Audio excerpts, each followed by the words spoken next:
Well, that the offering to do the build out obviously takes more management. We end up dealing with a lot more headaches because tenants aren't happy with X, Y, or Z. So if we can, we encourage them to get their own people to do it, but we will sometimes assist with the cost of that because a lot of the mom and pop investors that we work with don't have the budget for first month's rent, last month's rent, build out, no income. So we try to ease the pain of that any way we can, as long as we get our money somewhere down the road. Another drawback of that would be if the tenant doesn't perform. You certainly wasted a lot of money building out their space, but so far we've been pretty lucky with that. Welcome to the How to Scale Commercial Real Estate Show. Whether you are an active or passive investor, we'll teach you how to scale your real estate investing business into something big. Adam Craig is a real estate investor since 2013. He has more than 80 deals completed in residential and commercial. Adam, welcome to the show. Hey, thank you for having me. Excited to be on. Hey, man, pleasure's mine. Same 3 questions I ask every guest who comes on the show in 90 seconds or less. Can you tell me, where did you start? Where are you now? And how did you get there? Sure. I started just outside Cleveland, Ohio. I went to school for business finance. Right after school, finished up a degree that I thought I'd be using, but ended up starting my own business. From that business, I invested everything into real estate, started with some single family homes, eventually evolved into the commercial side of things. 2018 was when I made my first commercial purchase.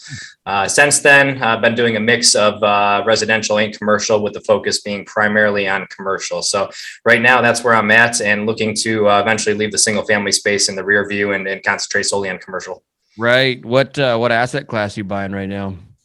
Mostly office, mini strip plazas, things of that sort. I didn't think I'd be getting into that. I thought maybe apartment buildings was where I saw myself, but kind of fell into that in 2018, and it worked out so well. We've kind of been going after that asset class ever since. Are there buying opportunities in office right now? Yeah, in my market, there certainly are. And it's not strictly office. It's a combination, sometimes flex space. But yeah, when COVID happened, office space was definitely on sale. And in my market, there's still some really good deals. Yeah. What is flex space? Can you define that for us? So we always say we're rehabbing office space, but I mean, we've had, guys who build furniture to banquet centers to, all kinds of businesses go into our space. So they're not technically all office space. We have just about everything that goes into it. Okay. Very, very interesting. So things went on sale. Well, I guess talk to us about how you underwrite something that is on sale, and then how do you get financing for it? Because it's on sale for a reason. Yeah, so just like we did on the single family space, everything in the commercial world that I buy is distressed. So it's either vacant or nearly vacant, meaning, banks don't typically touch it until it's stabilized. So private money is how we finance that. I have a hard money lender that I used for a lot of years. And since about 2017, I started developing some private lending relationships, and that's really grown considerably. So I finance them all with private money, refinance them with the bank after they're stabilized.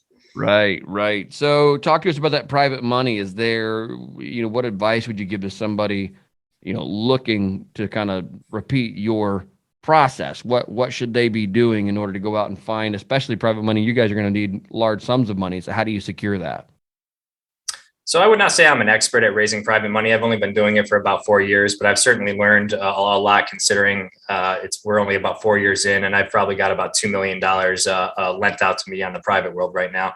The biggie is once you get past that initial group of friends and family and in your immediate network, I just had to sharpen up my presentation. At first, it was pretty easy. I just told people what I did. They know me, they trust me, they like me, they give the money.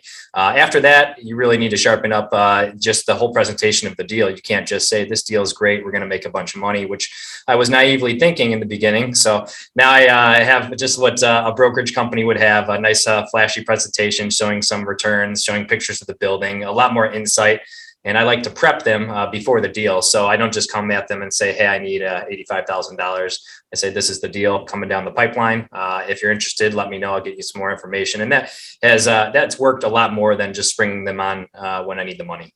Right. Yeah, that's really intriguing. Are these going to be typical syndication type deals when you say private money, or are they just strictly lenders in your projects?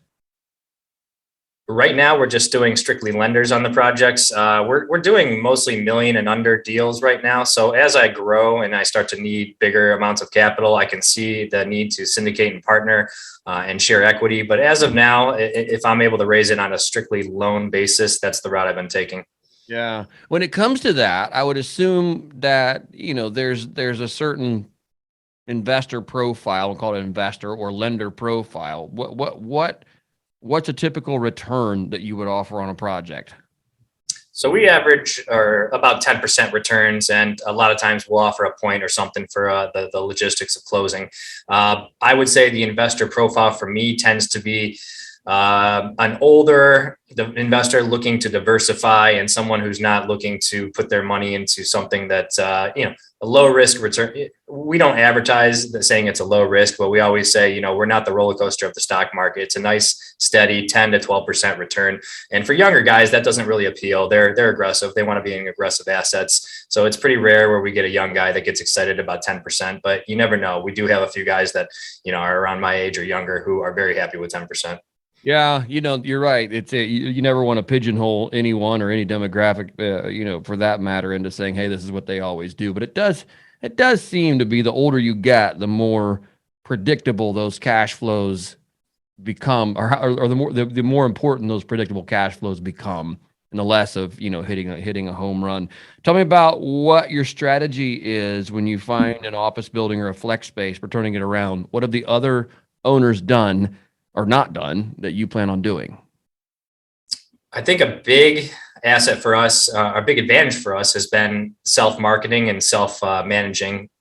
I thought I didn't want to get into the weeds of real estate when I first started investing. Property management was kind of how I started. And ever since then, I've evolved out of property management more into self-managing with an employee that I can oversee. So I have spaces down the street from some of my buildings that have been for lease for 6 months or a year, if not longer. We'll come in there, we'll rehab the unit, and then we'll have it leased up while their property is still on the market. There's a combination of reasons why we're able to lease them quicker. Obviously, rehab space is more desirable, but I'm just on top of the leasing a lot more than a broker who has dozens and dozens of properties typically is. Facebook has been a huge way that we've been actually leasing places. Unfortunately, they don't have a commercial section, but we have been posting some ads in the residential section, and we typically have a picture of the office with office space in the actual picture, so people don't get confused. So far, Facebook hasn't kicked us off, thank God, because we're technically misrepresenting the category. But I would say like 80% of our commercial applicants and tenants have come from Facebook in comparison to LoopNet and drive-by signs. Wow. Now that's intriguing. Do you think there is a price point where that makes sense to advertise space like that on Facebook? No, well, the advertising we're doing is free. So if you're saying the price point for the lease, yeah, I think it's a lot of the smaller businesses and mom and pop shops that are out there. Mostly everything we have is maybe 23,000 square feet or less. And we tend to break those up into considerably smaller units because the areas that we're buying in has a lot more small businesses than they do big corporations or LLCs trying to move into the area. So we tailor to the smaller business, a little bit higher turnover, but in return, we can charge a little more per square foot. Yeah. What have you, and you said one of the things you guys are doing that the other owners didn't do was you're self-managing. Is there anything else you find where you say, hey, I can add value here, or I can turn this property because what are some kind of completion of those sentences maybe? So we're adding value to the building typically because they've been distressed for so long. So it's a lot of properties near us. It's a shell space, and they're telling their tenants, you have to build out, you have to do everything. Our buildings are typically partially rehabbed or white box ready. And then in addition to that, we'll offer to do build outs for our tenants and amortize the cost of that build out over their lease. So we try to be really flexible as the landlord to fill these things up so we can get them refinanced in the bank's hands instead of our private lenders. So I don't think a lot of my competition is as aggressive doing that. They tend to hand over the space and say, this is it. Right. Yeah, that makes a lot of sense. What are some downsides to doing that, amortization of the lease or the build out or being aggressive? Are there some downsides to that? Well, that the offering to do the build out obviously takes more management. We end up dealing with a lot more headaches because tenants aren't happy with X, Y, or Z. So If we can, we encourage them to get their own people to do it, but we will sometimes assist with the cost of that because a lot of the mom and pop investors that we work with don't have the budget for first month's rent, last month's rent, build out, no income. So we try to ease the pain of that any way we can, as long as we get our money somewhere down the road. Another drawback of that would be if the tenant doesn't perform, you certainly wasted a lot of money building out their space, but so far we've been pretty lucky with that. Yeah, that's interesting. How do you vet the tenant to make sure they're going to perform, or at least vet them as well as you can?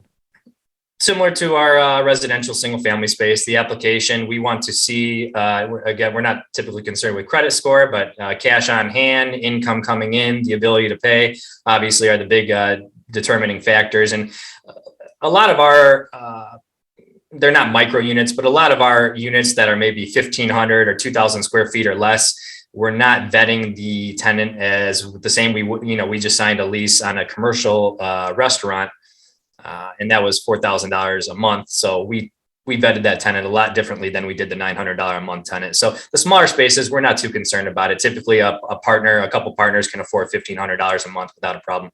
Right. Yeah, absolutely. I mean, it doesn't, the research and time spent vetting that tenant isn't worth it because it's $900 a month. And there's not the same eviction laws commercially that there are residentially. It's much easier tenant to kick out if they stop paying and to replace that tenant too. So obviously it's like you're saying, a $900 a month, that's an easy tenant to find somebody else to fill that gap. Yeah. The bigger spaces tend to take longer, obviously better rewards for waiting it out for a bigger tenants. But with our buildings financed on higher interest loans, we're much more, I would say, aggressive in filling them. And with that comes maybe converting some of the bigger spaces to small spaces if the tenants want that. Right. Yeah, absolutely. Talk to me, once you get these stabilized and refinanced, what sort of debt terms are available in the office and or flex space right now? So we're pretty much seeing right now the rates are anywhere from 4 to 4.5%, 20-year amortization with 5-year adjustable. So pretty standard across the board with what we're doing. I have been trying to break into getting bank financing right off the rip, which has been an uphill battle. But I've got some relationships with some banks now who said, I recently had a deal that I wasn't able to get an offer on quick enough and it's under contract, but this was a 100% vacant building. And I talked to my lender enough about the building to possibly get some 70% financing right off the rip, which I didn't think could be done. But being on shows like this and talking to other investors, I know people are doing it. If you can get ground up construction, you should be able to get, bank financing on vacant buildings. Right. Yeah, you should. And especially once you've developed a track record that says, hey, I know how to turn these around. I mean, they're betting on the jockey as much as they are the horse. So that, getting a few of those reps under your belt is certainly helpful as well. Adam, I've enjoyed this. This has been lots of fun. Thanks for taking the time today to come on and chat. Let's jump here to the final few questions. What's one tool or resource, think digital, think software, maybe that you find you can't live without?